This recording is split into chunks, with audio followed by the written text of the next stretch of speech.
Good morning, everybody. Here we are, Sunday. Usually, I observe it to be the worst day, really, to trade crypto. To be honest with you. So next week we've got FOMC meetings. We've got all that sort of stuff. So you can only expect craziness to continue in one way or another. You know, when we have these events, they're not bullish, they're not bearish until we hear words fall out of mouth, and we'll see what those words are when we get there. I think Wednesday or Thursday, I'm not entirely sure. So let's have a think about Bitcoin and where we are right now. So this is the third day now that we've managed to stay above the 200 exponential. Yesterday we pushed back down towards it.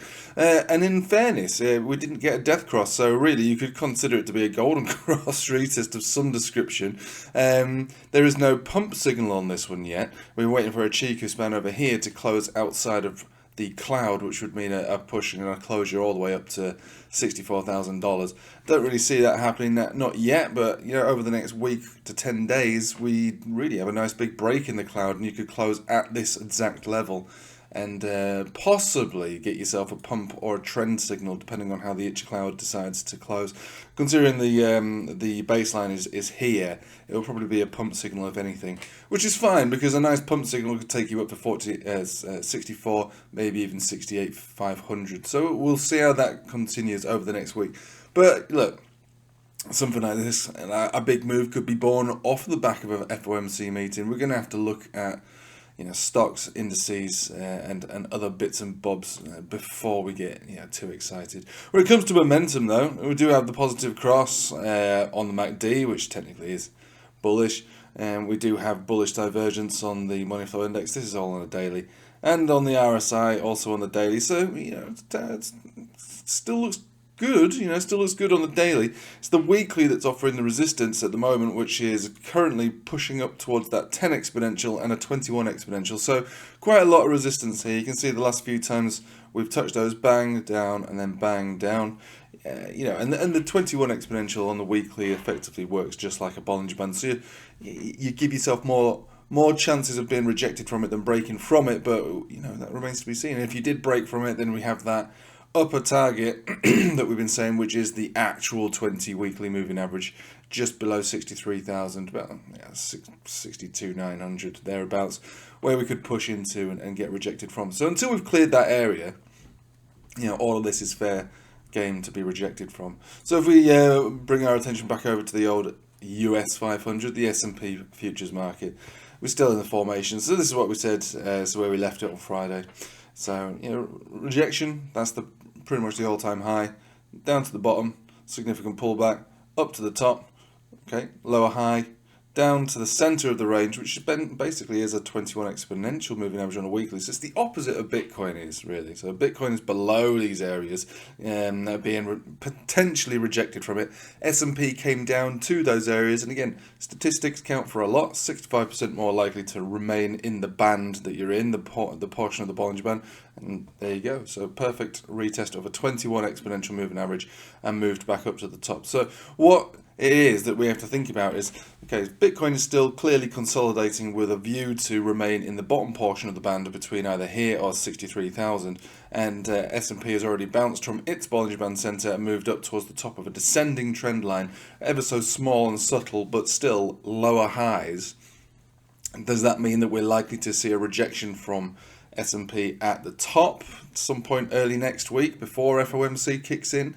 If that's the case, and you're looking to move back down to around 5,400, and then do you then assume that the full formation range gets tested as we've sort of mapped out here? I don't know why I did that. I mean, it's a formation that could break in either direction, so don't assume that we are going to break down. We may not. At this very moment in time, looks more likely to remain in the upper portion of the band, but we'll see how the week continues. But basically, it is a formation trade, and you can get particularly bullish with a breakout, you can get particularly bearish with a breakdown. For the moment, we're in the upper portion of a band in a more or less neutral formation, really.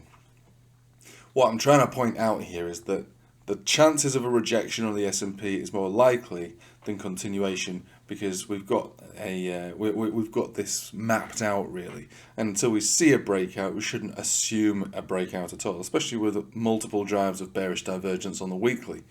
But, you know, like I say, you just got to sit back, watch and wait. Next week's going to show us which way it wants to go, I would imagine. And if FOMC, they decide that they're going to lower rates for whatever reason, it'll be a volatile day. There's historical evidence to show that actually on a rate cut, you do see a dump first. Counterintuitive, isn't it, really? Markets are running up into that FOMC, so maybe they have priced it in already, and it's a buy the rumour, sell the news. And then obviously if rates have been cut and we dump as a result of that, probably a good idea to buy that dip, even if it is a significant one, because the reality is that at that point something has changed. You know, when we talk about when when Chairman Powell comes onto the telly and starts to talk in a optimistic light, everyone gets excited, but the reality is nothing's changed. The FOMC, something will change if they lower the rates, and the economic reality of that will be felt later on down the line. So if you dump as a result of it, that's the buy the rumor, sell the news. The news is being sold, but the economic reality, just like the halving for Bitcoin, kicks in later on. And the green candles will be seen later on. So that could be how to go about playing any kind of dump. You know, the dump in itself is obviously reduction in price, but it's really more, if anything, like a spring that you would be looking to, I suppose, get yourself stuck in and involved in, really, for what should end up being a nice rally after that. Maybe a week, maybe two, maybe a month, maybe more. Chances are you will rally later on. So it is bullish, longer term.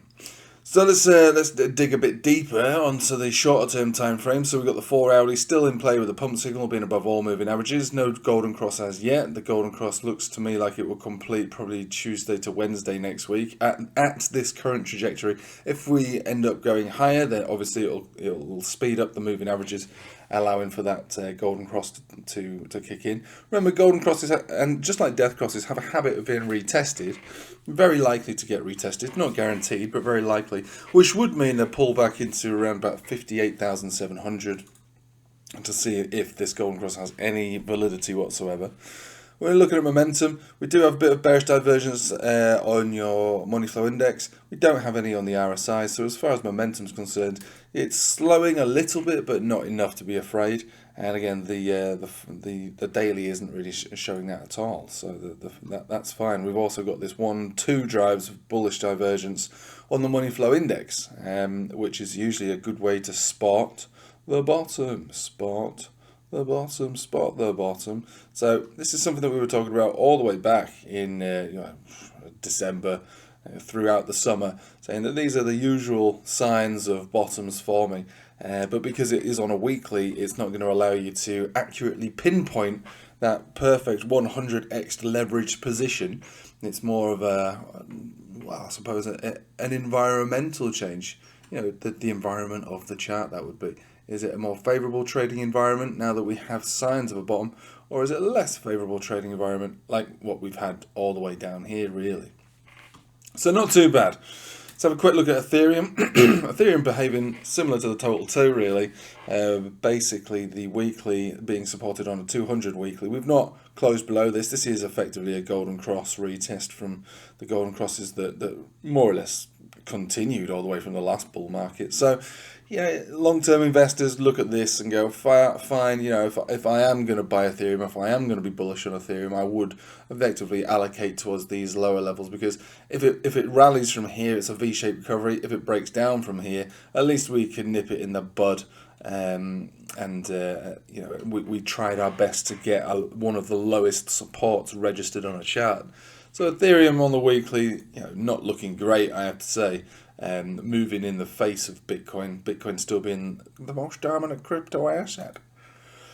The daily is slow, and very slow, in fact. But it's over the last couple of days, it has caught up to a lot of the other altcoins, which is to be trying to reclaim the 20 and the 21 on the daily. So there is enough evidence, I would say, to say that if we start the week bullish, or if we for whatever reason go bullish today, we got these two targets. We've got 2,632.